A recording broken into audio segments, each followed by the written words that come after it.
Estás escuchando Milenio 3 por Aluka Nanica. 2:07. Estamos aquí, casi nos falta un poco la hoguera en mitad del estudio, sería difícil provocarla, para tener la sensación de esa reunión junto al fuego de las historias. Cambiamos de una historia que ha convulsionado a medio mundo, al mundo entero, el asunto de las muertes masivas de animales, que seguramente tengan explicación, o quizá no, pero que se han convertido en el elemento fundamental informativo y el más seguido por el gran público de estos primeros 7 días del 2011, que ha empezado fuerte. Ahora hacemos un bucle, un giro, un salto, y lo hacemos porque quiero que viajéis por Toledo.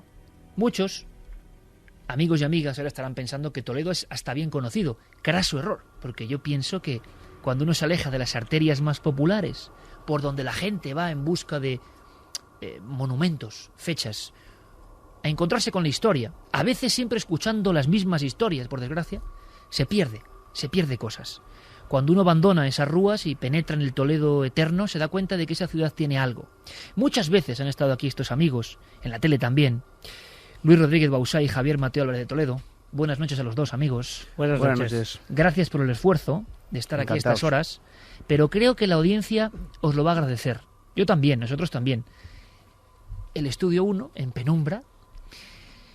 Y es que Toledo siempre guarda una sorpresa, a veces como un puñetazo que a uno le deja, como decíamos, boquiabierto.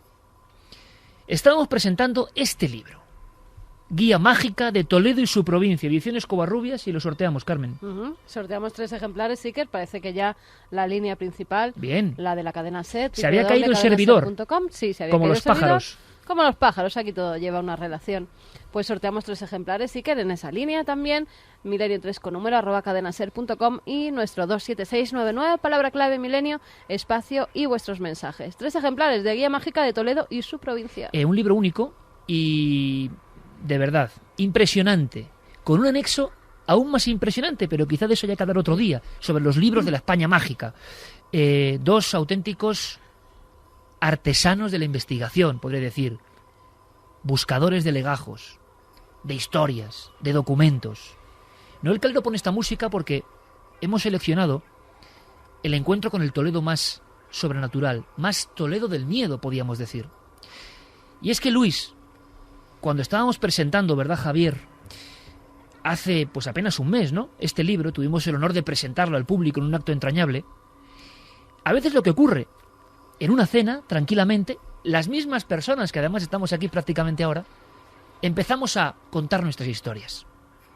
Y Luis contó algo, como buen amigo, le conozco hace bastantes años, persona seria, profesor en la Universidad de Castilla-La Mancha, nos contó algo que yo dije: Luis, sé que es un esfuerzo, tienes que contarlo. No viene en este libro, pero puede ser perfecta antesala para comprender lo que pasa a veces en Toledo.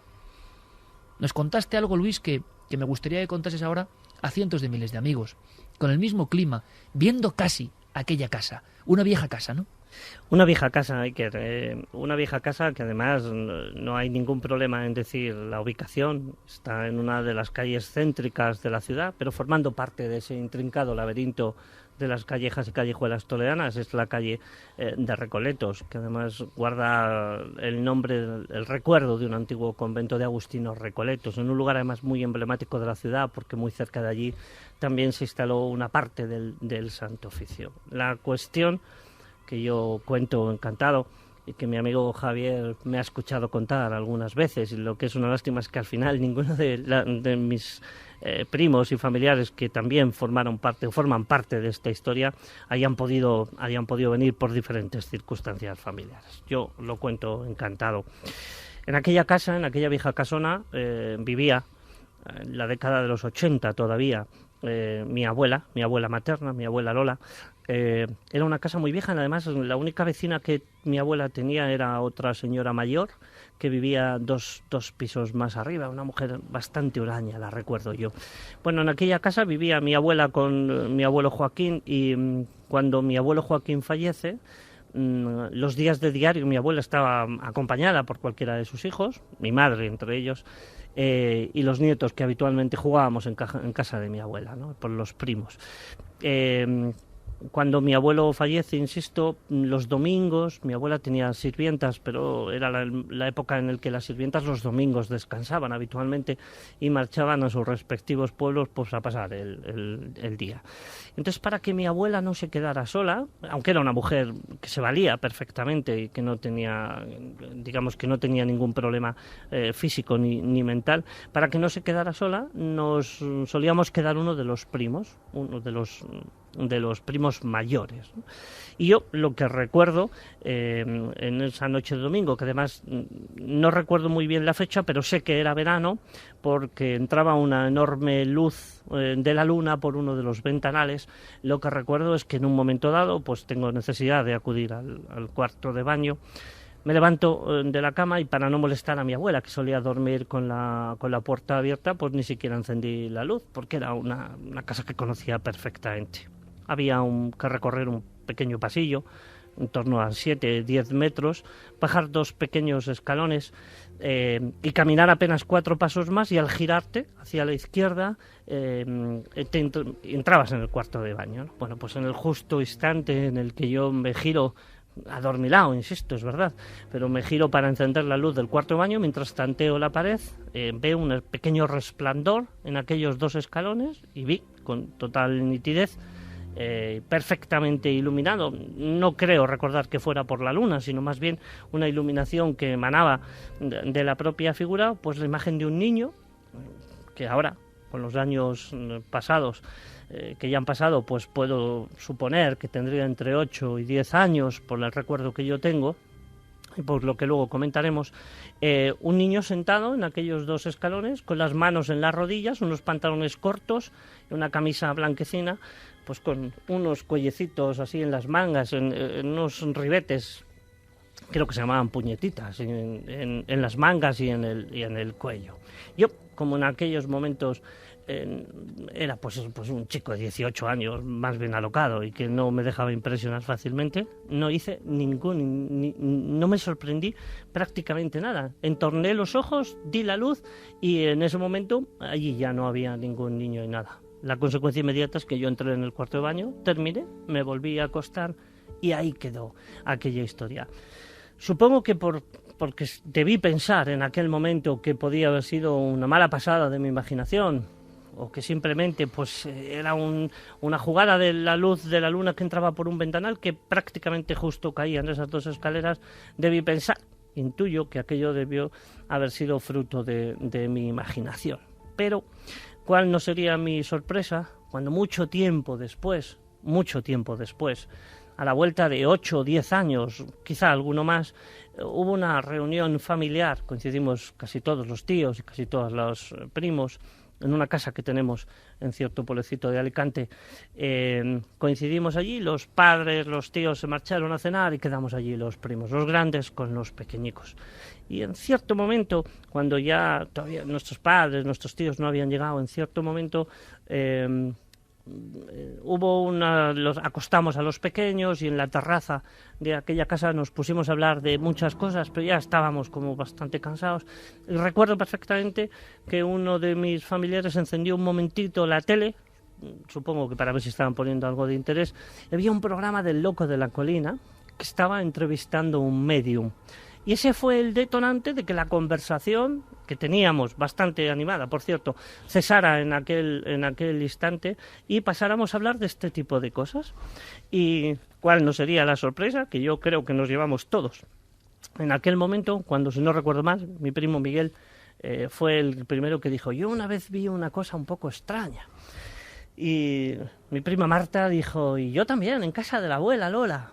Y entonces yo dije: hombre, yo tuve un recuerdo ahí un poco extraño, yo vi un niño. Y al ir comentándolo, pues no sabría decir cuántos, ¿no? Pero mínimo 16, entre 16 y 20 primos, habíamos visto todos, algunos de los domingos que nos había tocado quedarnos con la abuela, este niño sentado en los mismos 2 escalones. Prácticamente todos recordábamos pues la indumentaria, calcetines blancos, unos zapatillos normales, un pantaloncete corto. Y lo curioso del caso, Iker, es que ninguno hasta ese momento ninguno había comentado nunca nada, ninguno habíamos tenido, ni habíamos hecho ademán de comentarle, de asustarnos, de comentarlo con, pues no sé, con algún tío, con algo así. Claro, en aquel momento, digamos que de la sorpresa pasamos a otras cuestiones mayores.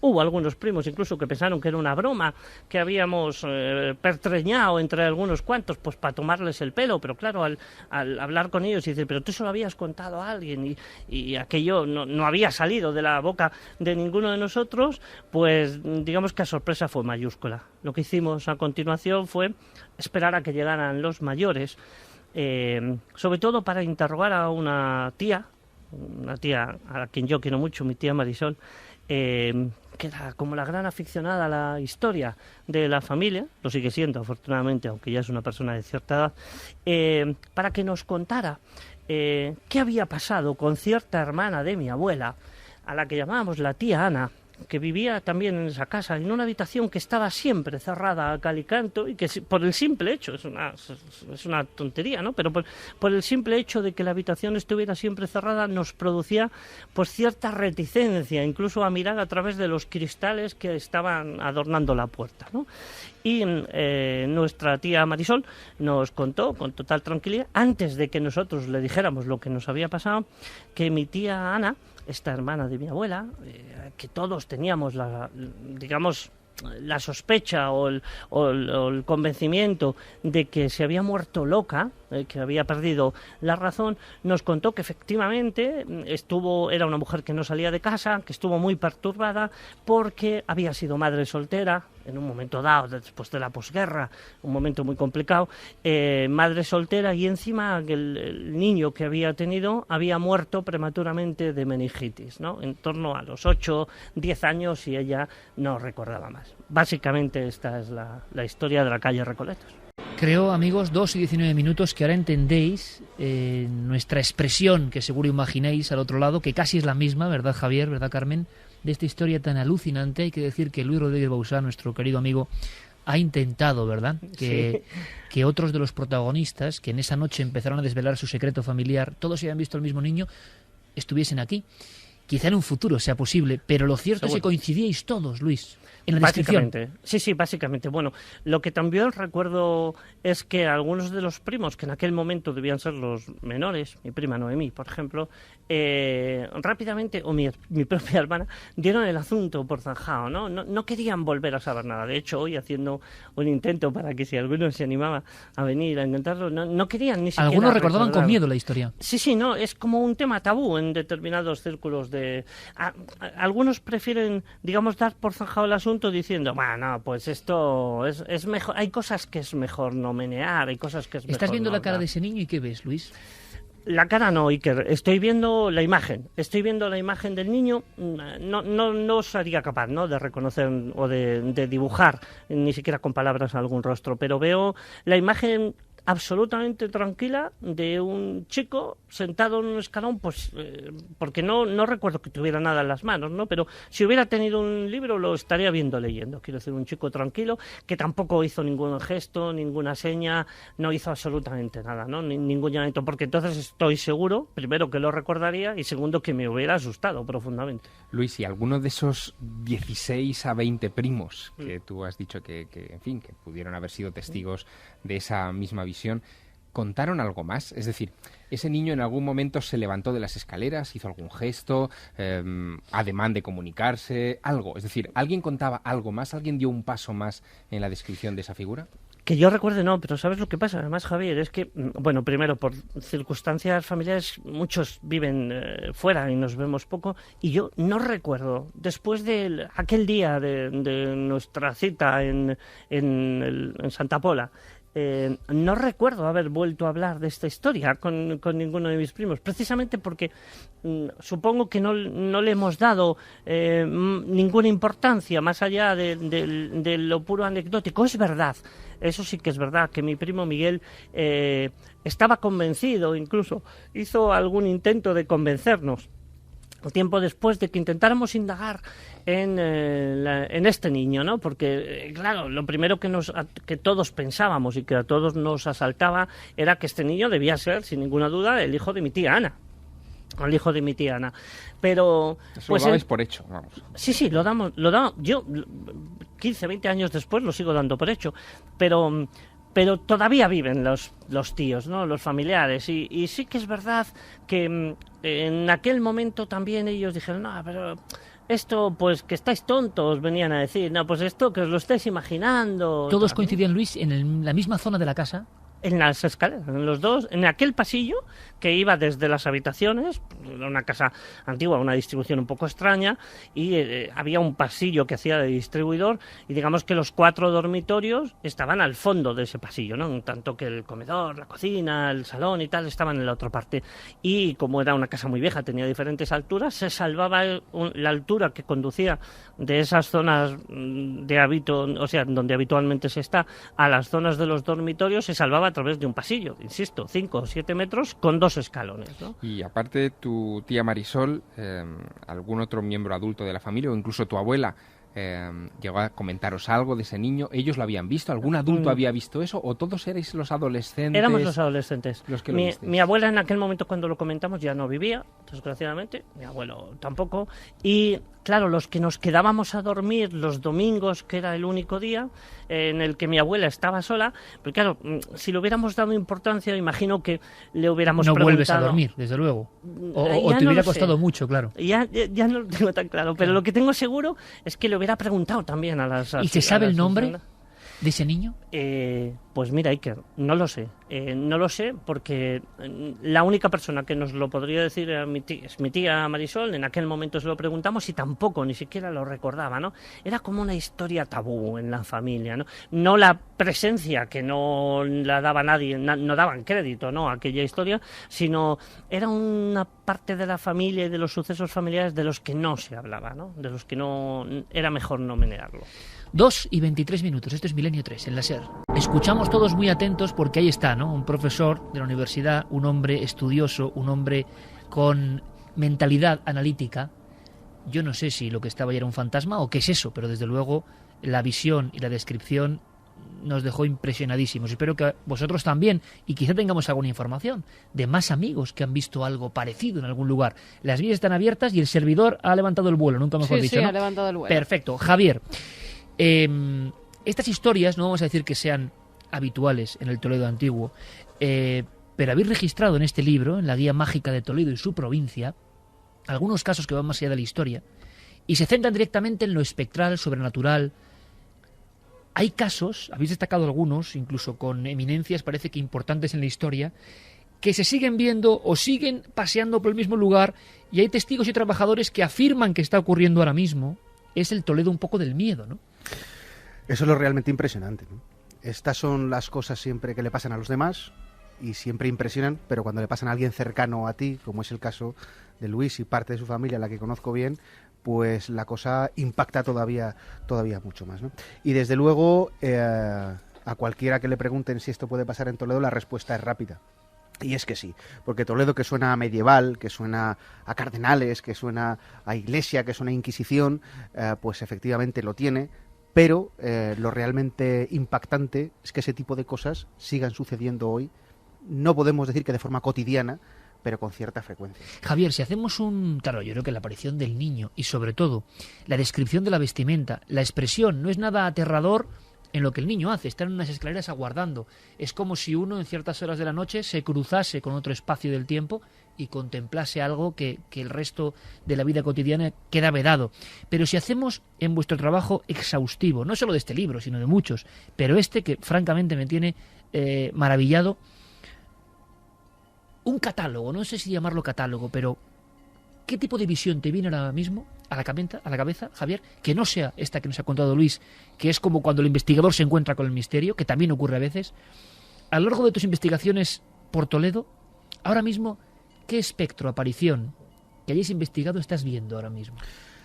Pues probablemente alguno que me gustaría ver, además, y que no he tenido la oportunidad de hacerlo, como es el de Berruguete en el Hospital de Tavera. No tanto por la figura que representa, sino por el marco absolutamente impresionante que es el propio Hospital Tavera. Concretamente, vamos a entrar ahí, Javier. Entremos en un Hospital Tavera a las afueras del casco histórico de la ciudad, en pleno corazón de Toledo, en el que es un lugar absolutamente increíble, que alberga una inmensa farmacia, además plagada de venenos, que tiene un archivo absolutamente maravilloso, en el que un buen amigo además nos ha dejado entrar en algunas ocasiones, que hoy forma parte también sus instalaciones de un colegio, y que la parte que realmente nos interesa a aquellos que nos ocupamos de este tipo de cosas es lo que hay bajo tierra, ¿no? La cripta maravillosa y absolutamente espectacular que tiene bajo ellos, en los que el cardenal Tavera, aquel que da nombre al hospital, tiene un sepulcro cuya escultura que lo culmina, ya solo el rictus, la forma de la cara que tiene, impacta todavía, ¿no? Y en la que algunos que pasaron a la historia, no quizá por los estudios misteriosos, sino por otras cuestiones, como Lorca, como Dalí, como el propio Alberti, y en aquella extraña orden de Toledo que se juntaba en nuestra maravillosa ciudad con cierta frecuencia, visitaban cada vez que llegaban a Toledo, porque aquel lugar realmente les suponía algo distinto. Les imantaba, ¿no? Exactamente. Pasaron mucho tiempo por Toledo, ¿no? Pero uno de los símbolos o de los sitios mágicos a los que se acercaban era aquel sitio que frecuentaban cada vez que iban a Toledo. Y nosotros, que lo hemos visitado en bastantes ocasiones, a pesar de haber ido una y otra vez, la bajada a la cripta, enorme además, alumbrada además, yo creo que con acierto, y la certeza de lo que representa el sitio, es una de las cosas que probablemente que más impactan en Toledo y menos conocidas además de la ciudad. ¿Y qué es lo que ven todavía hoy, Javier? Cerca del... Lo primero, la sepultura del propio cardenal, que ya digo que solo la escultura que culmina en la losa impacta sobremanera, y tenemos además una buena foto en el libro. Y después, yo creo que basta con sentarse a escuchar, ¿no?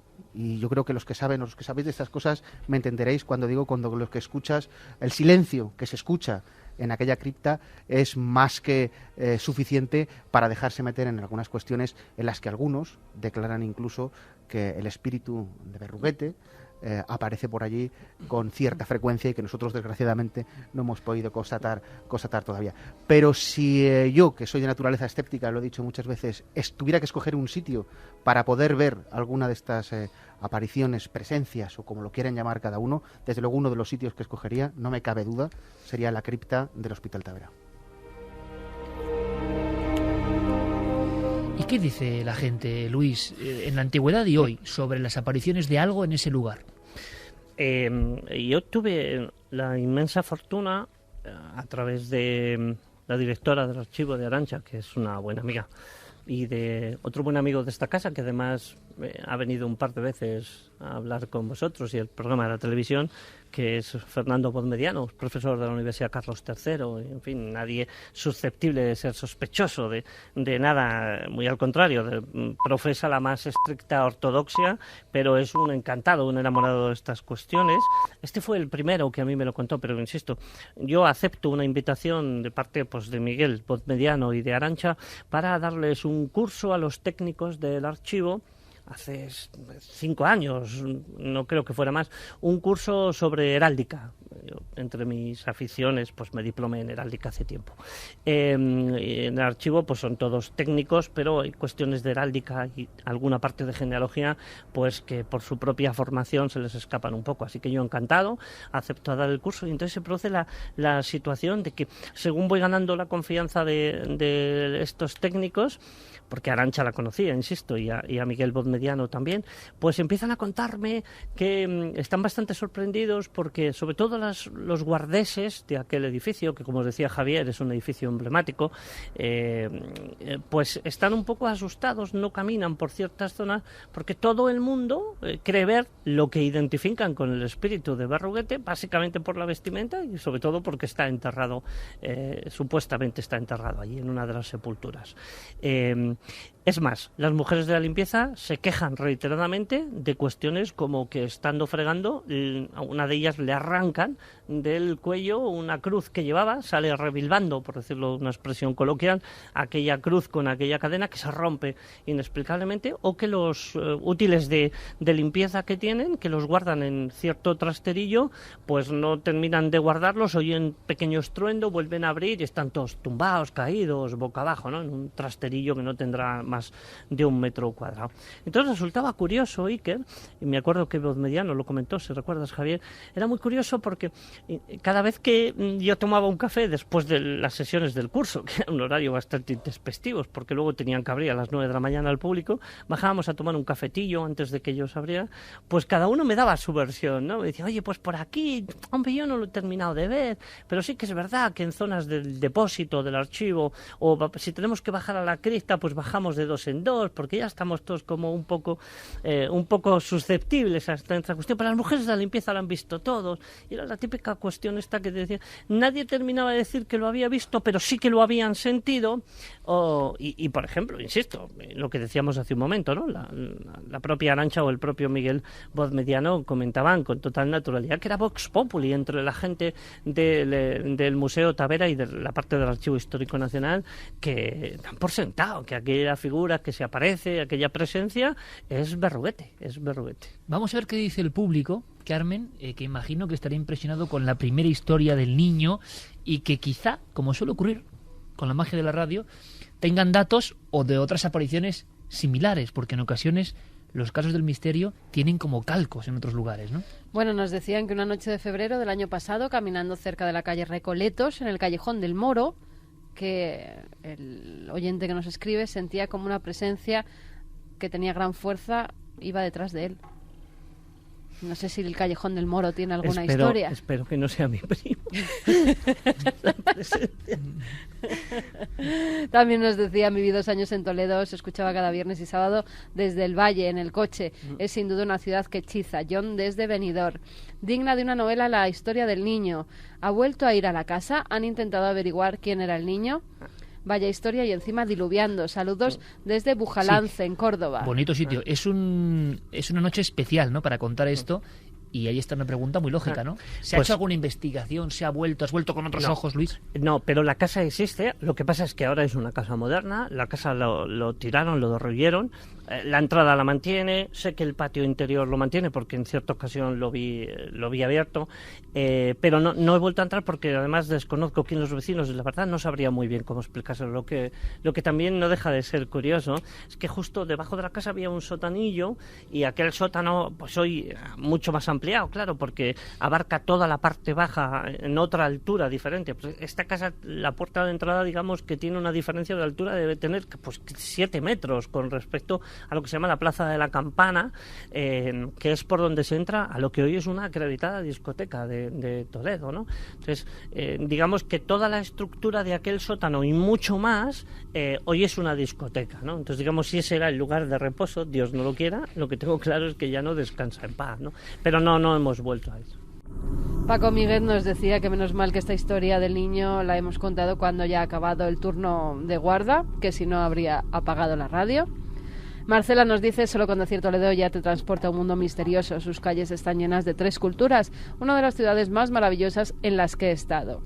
Joaquín, que Toledo es maravilloso en todos los sentidos. Se repite constantemente, gente de toda España, Toledo es maravilloso, no está mal, ¿eh? Que nunca deja de sorprender. También Magnolia dice que lo que ha contado Luis Rodríguez es simplemente espeluznante. Tengo la boca seca y agradezco esa sencillez en la narración. Juan de Novel, de Alicante, madre mía, estoy solo delante del ordenador y me habéis puesto los vellos de punta. Ahora estoy dentro de la cama, solo con la radio.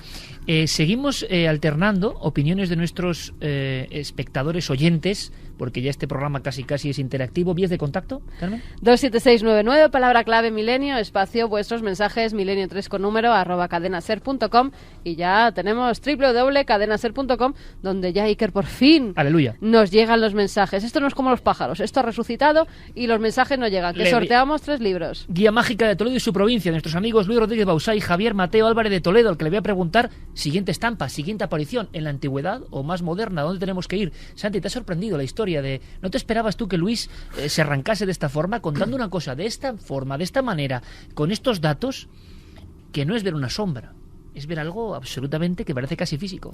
Y no solo eso, me ha sorprendido y además me ha encantado como ejemplo de esos, entre comillas, secretos familiares que tiene que haber en decenas, cientos, miles de familias de nuestros oyentes, historias que oyes a tus mayores, y que son tabú, ¿verdad? Claro. Y que no salen del círculo familiar. Y que muchas veces, o sea, lo que ha sido maravilloso es cómo tuvisteis esa reunión familiar y una historia que desconocíais que era compartida, la pusisteis en común. Me parece una escena preciosa. Pues hay que saber al final más de ese niño, Luis. Ya es casi una obligación de investigadores. Yo me comprometo a investigar sobre ese niño, ¿no? Sí, aunque solo sea el nombre, yo creo que se lo merece. Tienes un libro ahí, por cierto. No, es que es increíble. Ese niño quiere decir algo. O sea, yo creo, sin lugar a dudas, lo que dice Luis. Y lo que dicen sus primos, seguro. Entonces, claro. Eso es un fantasma. ¿Sabes lo que Luis? pasa? No lo sé, Iker, pero ¿sabes lo que pasa? Yo no tendría ningún reparo, ningún inconveniente. Estaría encantado, y me consta que Javier también, si no me tocara de cerca la cuestión familiar, ¿no? Ahí es donde... es espinoso un poco. Sí, digamos que tengo cierta duda moral, ¿no? Sobre que no creo que haya nadie de mi familia que se vaya a molestar, no es una cuestión que pueda molestar a nadie o inquietar a nadie, además, igual alguno con la vuelta de los años lo agradecería, pero no me gustaría encontrarme en la historia, ¿no? de este niño con algo que no quiero encontrar siendo de mi familia, ¿no? Lo ha dicho muy bien Santi, esa historia, pequeñas microhistorias que se guardan en familias y que muchas veces, por ejemplo, en estas mismas fechas, donde mal o bien las familias se juntan y hablan a veces de cosas de las que habitualmente no se habla, empiezan a surgir pistas, datos, se hace hilazón y a veces aparecen pequeños tabús que son misteriosos y nos interesan. Javier, seguimos contigo como guía. Vamos por Toledo, ¿dónde nos llevas? Pues podríamos entrar en algo que seguro que vuestros seguidores recordarán de hace algún tiempo que estuvimos contando en Cuarto Milenio sobre el Alcázar de Toledo, pero como ya lo contamos allí, lo dejamos solo como recuerdo y nos bajamos muy cerca del Hospital Tavera, muy cerquita, la parte trasera, en lo que se llama en Toledo, los toledanos sabrán cuando les diga la avenida Marqués de Mendigorría, donde está un conocido hotel en una zona en lo que en su día estuvo un colegio de huérfanos que se llamaba el Colegio de Huérfanos Cristinos y que tuvo una importancia realmente curiosa en Toledo, ¿no? Donde además ha habido varios colegios de huérfanos, algunos con algunas historias realmente curiosas. Pero centrándonos en ese hotel, insisto, antiguo colegio con téjalo, con colegio de huérfanos, en las que hoy todavía, en pleno siglo XXI, cuando nos acercamos a hablar no hace demasiados meses con algunas de las limpiadoras, porque algo nos había llegado respecto a algunas cuestiones que sucedían así, nos contaban cómo seguían oyendo voces de niños y pasos de niños corriendo. Y dirán, bueno, muy bien traído. No, la cosa curiosa es que cuando nos lo contaron y nosotros dijimos, lógico, si aquí hubo... A las personas con las que hablamos no sabían que allí había habido un colegio de niños, lo que quizá le puede dar cierta veracidad a la cuestión que estamos contando, ¿no? Pero si nos retrotraemos evidentemente a años, incluso siglos atrás, en los que aquellos colegios, por llamarlos de alguna forma, en la que se almacenaban, y lamento decirlo así, a los chavalillos, a los zascandiles que se recogían por las calles en aras de una presunta caridad que luego resultaba eso, un almacén de chavales, pues puede ser bastante creíble. Si nos atenemos a aquello de que ese tipo de cuestiones surgen en aquellos sitios donde se ha sufrido, donde se ha padecido y donde se ha muerto a destiempo, ese puede ser también uno de los sitios paradigmáticos de Toledo en encontrar algunas historias que seguimos detrás de ellas. Es muy curioso porque con la visión de Luis, que narraba perfectamente en diapositiva, y la descripción histórica ahora de Javier, fíjate que fusionándolas, casi uno está viendo esa película que a mí de verdad me impresionó bastante, que tiene ya unos 10 años, ¿os acordáis? Hemos utilizado incluso sus músicas en ocasiones, igual recuperamos por ahí, ¿no?, alguna música del Espinazo del Diablo, esa especie de orfanato en mitad de la Mancha, y un niño que se aparece, un niño que recuerda una muerte trágica. Y yo cuando Luis, claro, lo que es la cinematografía y la mente humana y las neuronas, ¿no? Cuando Luis cuenta, porque esto nos pasa a todos, cuando leemos un libro nosotros ponemos la imagen, luego incluso nos decepcionamos, pero eso a veces pasa lo de la tele, ¿no? No es como tú lo has visto. Habrá ahora mismo 750.000 niños configurados en la mente de los oyentes, que lo han visto sentado en las escaleras con su traje y mirando. Cada uno tenemos nuestra imagen. A mí se me parecía ese niño del Espinazo del Diablo, con lo que cuenta ahora Javier en ese ambiente. Y es que Toledo es superposición de ambientes constantemente, y el patrón del dolor, Luis, que siempre parece que acompaña a estos aparecidos, si es que son esto, que no lo sabemos. Y otro elemento interesante, que muchas veces las figuras, y podemos contar, aunque indagaremos más, nosotros hicimos contigo un programa de Milenio 3 en el 2003, Correcto. en San Pedro Mártir. No tocamos mucho el tema, pero ahí se aparecía el fantasma, decían muchas personas, de una religiosa, y además siempre como haciendo el mismo recorrido, cosa que le da como una enjundia, ¿no? Sí, una pequeña corrección. El verbo lo has conjugado mal, porque en el 2011 se sigue apareciendo. Quiero decir que los testimonios sobre la supuesta monja de San Pedro Mártir, da la casualidad que además es otro edificio perteneciente a la universidad, los testimonios se siguen aferrando. No hará ni 3 meses, bueno, concretamente en la noche de Halloween, Javier lo recordará bien, tuvimos la fortuna de topar con uno de los guardias jurados que había estado trabajando. Noche ideal, por cierto. Noche ideal, efectivamente, que tuvo además, estábamos en compañía de un montón de amigos y de compañeros dando un paseo por la ciudad de Toledo, aprovechando esa cuestión, antes de entrar, por cierto, en este programa, pocas horas después, y este compañero, al que no conocíamos de nada, lo conocimos allí, nos contó su propio testimonio, porque además él había sido compañero de uno de los guardias jurados que habían fallecido de manera absolutamente inusitada, un chico joven que no tenía ningún tipo de cardiopatía, ni se le conocía ninguna enfermedad, y que apareció a las pocas horas en el interior de esa iglesia con un rictus de horror tremendo caído entre los bancos, ¿no? Algo que fue tremendo y que de alguna manera la prensa se percató, se hizo eco y ¿Se ha sabido algo, Luis, de esa muerte? Si se ha sabido, no ha trascendido, ¿no? Yo tengo claro, ¿no? Y parece lógico y evidente que hay ciertas cosas que deben ser, digamos, quedarse en la esfera de lo privado, y la familia, imagino yo que pediría la autopsia, pero no ha trascendido. Pero como tú bien sabes, sí que, y ya lo hemos comentado en alguna ocasión, no fue el único. Y aquella supuesta monja, además, es curioso, ¿no? Porque la única... eso fue, además de uno de los lugares imprescindibles del Toledo inquisitorial, porque de esa iglesia en San Pedro Mártir salían todos los procesados y penitenciados de la Inquisición de Toledo cuando se celebraban los grandes autos de fe en la ciudad. Estoy recordando, por ejemplo, el de 1561, con más de 400 penitenciados allí reunidos. Insisto, en aquel lugar, que fue un antiguo convento también de dominicos, nunca ha habido enterramientos de mujeres, pero sí hay una mujer, que además le llaman la malograda.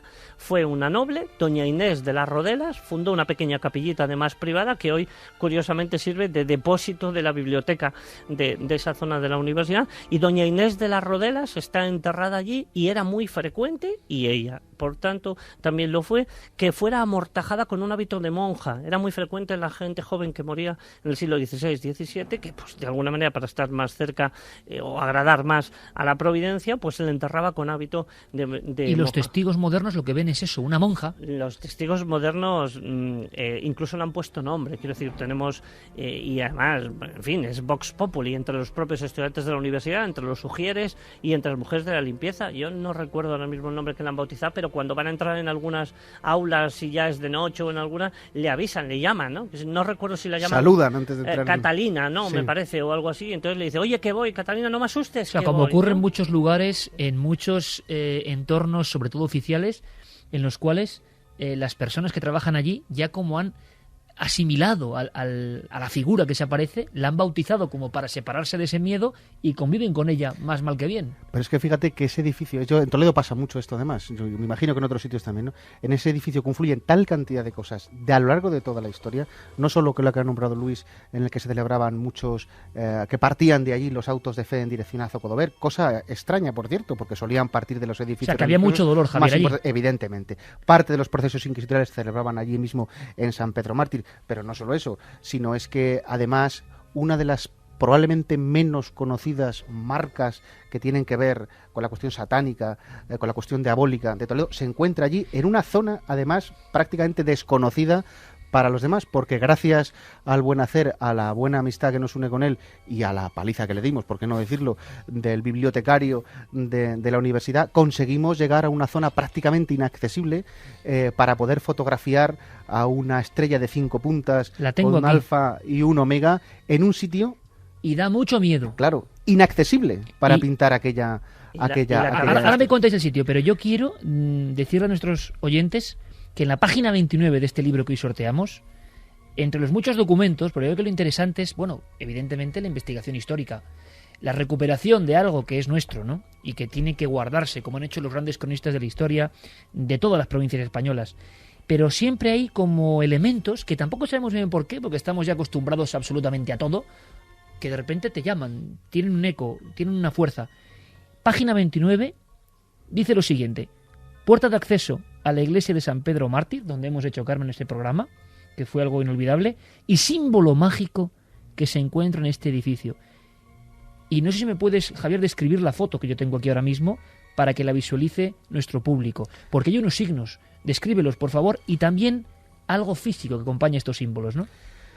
La foto tiene una calidad dudosa, de todo hay que decirlo, ¿no? Hay que decirlo, pero la razón es evidente. La razón es que costó mucho trabajo poder ubicarnos para hacer una foto, puesto que está en una especie de patio interior en el que no hay acceso posible. No hay ningún acceso. Y es prácticamente imposible esa pintada, a no ser que se construyera un andamio específico para poder entrar hasta ahí. Representa una estrella de 5 puntas perfectamente definida, sobre las cuales se encuentra un alfa y un omega.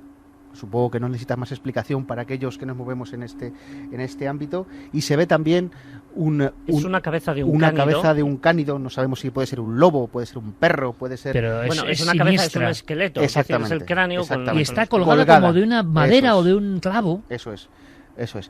Te aseguro, Iker, que desde la ventana de la que hicimos la foto no hay forma humana de llegar ni a colgar ni a pintar nada de lo que estamos describiendo ahora mismo, ¿no? Pues fijaos que en la tercera hora, aparte del túnel del tiempo y de una cuestión muy polémica sobre la desclasificación OVNI, vamos a hablar con un representante de las fuerzas aéreas de un país, Argentina, que van a investigar este asunto, pero también vamos a viajar a Tenerife, porque ha habido un acontecimiento exactamente hace 6 días, de esos que dices, ¿qué está pasando aquí? De película de terror. En Arico, en Tenerife, han abierto pacientemente 7 nichos antiguos de personas infectadas, además. 5 nichos, 7 cuerpos. Y 7 cuerpos. Se los han llevado, dejando todo. Y os digo una cosa, amigos, luego nos lo va a contar todo José Gregorio. La única descripción de un testigo es un tipo. Fijaos qué descripción, ¿eh? Esa noche ven a un tipo con capa haciendo un extraño baile en el camposanto casi derruida esa zona de las afueras, con la cara pintada de blanco, por lo menos una mitad, y acto seguido han desaparecido cuerpos de los años 20, no ha aparecido ni un hueso. Nadie sabe si una secta de tipo satánico, no hay vandalismo, no hay rotura, no hay esparcimiento de los restos óseos, está actuando ahora mismo en Tenerife. Yo pregunto, en algunos de estos lugares donde hay historias de aparecidos, de dolor, ¿creéis que ha habido, a partir del siglo XXI, un resurgir? Porque este símbolo que tenéis aquí y esto en un lugar inaccesible no parece de vándalos de discoteca que se aburren y hacen el satánico, no. Parece de gente que sabe. ¿Esto está bullendo y utiliza estos lugares? Fíjate si hay resurgir de ese tipo de cuestiones, que tenemos constancia que en el año 98, que no es del siglo XXI, pero que es de hace 4 días, en Toledo la policía hizo una intensa investigación debido a la concentración y aparición de señales de índole satánico en muchos lugares de Toledo, ¿no?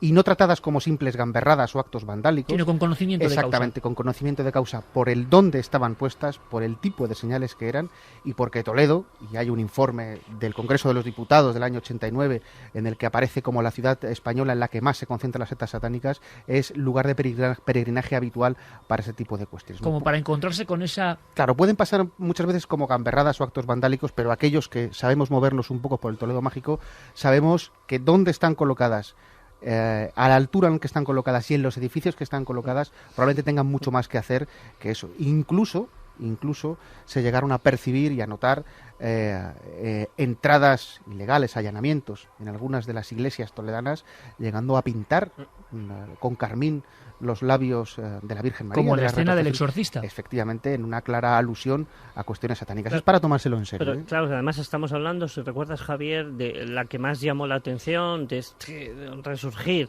de las sectas satánicas en la ciudad, En la fue catedral. que fueron capaces de escalar, porque realmente para pintar los labios de color carmín de la Virgen que está en el transparente de la catedral, tuvieron que escalar pues por delante de las narices, imagino, de los guardias de seguridad que están permanentes en la catedral, simplemente para dejar constancia de ese símbolo. Porque Pues aquí queda rúbrica de algo siniestro, muy oscuro, que aprovecha lugares donde desde hace mucho tiempo se habla de aparecidos. ¿Qué dice nuestro público? Pues mira, Roberto Rodríguez nos dice: soy un chico de 21 años que estudia Ingeniería Industrial en Toledo y que mañana mismo se va a dar una vuelta por la calle Recoletos. Que por si acaso va de día, que le está encantando el programa. Por cierto, si alguien, luego lo diremos al final, si alguien quiere conocer el Toledo oculto de manos de auténticos especialistas y estudiosos, aquí están nuestros amigos, luego lo comentamos. Carlos nos dice: Javier, ¿y las cuevas de Hércules están cerca de Lorenzana?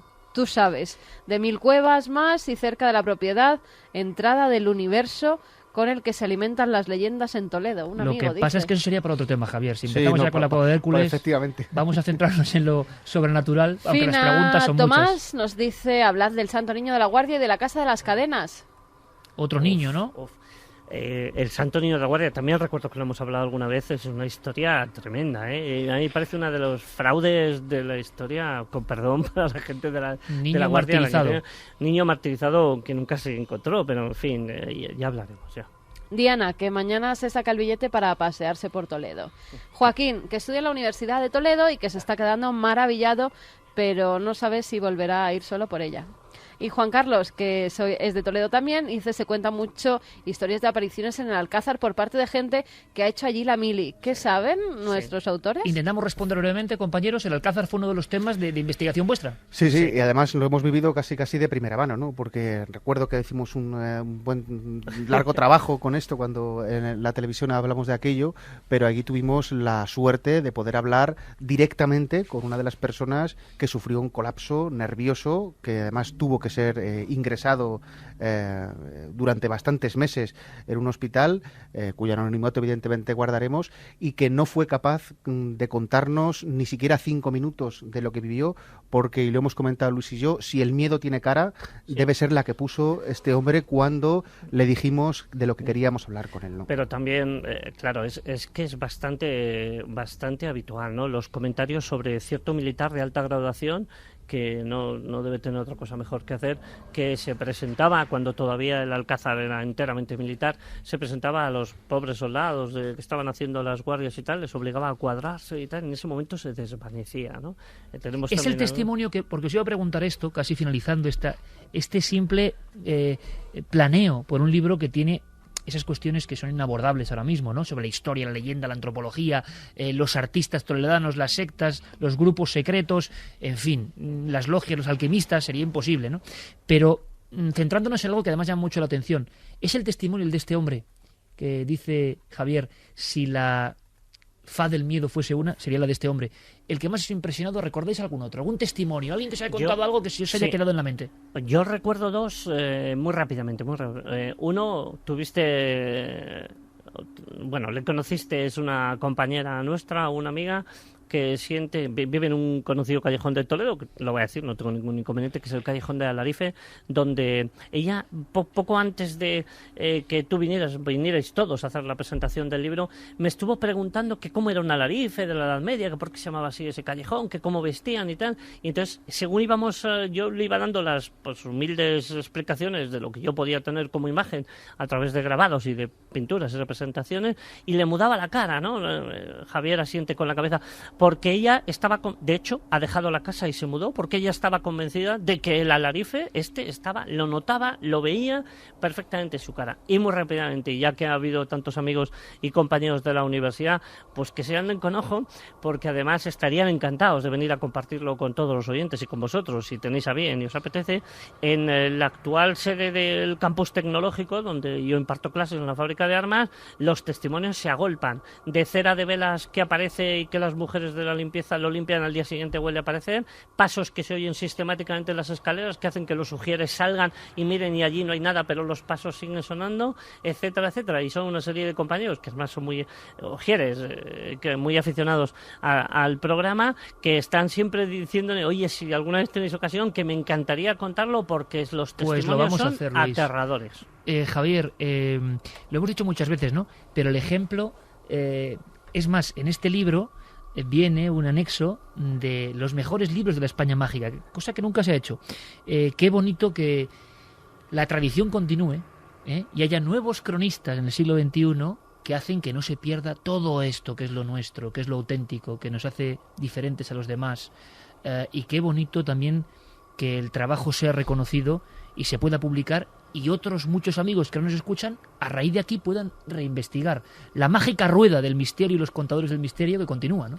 Bueno, y además estamos viviendo en España en los últimos 20 años, yo diría, una pequeña edad de oro de este tipo de libros como el que nos han traído Luis y Javier, en los que se describen los fenómenos y las historias heterodoxas de muchas ciudades de España. Toledo daría para una enciclopedia, no cabe duda, pero es verdad que muchas ciudades, en fin, desde Almería, Castellón, a muchas otras, tienen ya sus libros de la historia mágica local. Y eso está pasando ahora, Javier. Que está pasando ahora, efectivamente. Y si nos escucha, pues, en fin, desde profesores de universidad hasta gente joven inquieta por estas cosas, que viven en ciudades pequeñas o grandes, cuya historia mágica todavía no se ha recogido y no se ha compilado en un libro, que lo hagan, porque creo que están haciendo un servicio a la cultura. Pues queda clarísimo, es la visita, la minúscula visita por las 1000 rutas que se pueden hacer por Toledo. Por cierto, Javier, Luis, que nos lo preguntan mucho, porque por fortuna, también hay que decirlo, ahora uno va a Toledo. Es que antes daba miedo esto, antes se avergonzaba de esto todo el mundo, hasta que se ha dado cuenta la gente que esto también es cultura, también es etnografía, antropología, misterio, y que se puede aprender mucha historia escuchando la historia de un aparecido y luego hablando del entorno, como ha hecho ahora Javier con esa cripta. Toledo en la noche. Si alguien quiere estar con vosotros, ¿dónde tiene que ir? www.entornotoledo.com. Entornotoledo.com. Ahí nos encuentran los sábados generalmente y los viernes, dando una vuelta distinta por Toledo, en el que, se lo aseguramos, lo van a pasar fenomenal o muy mal.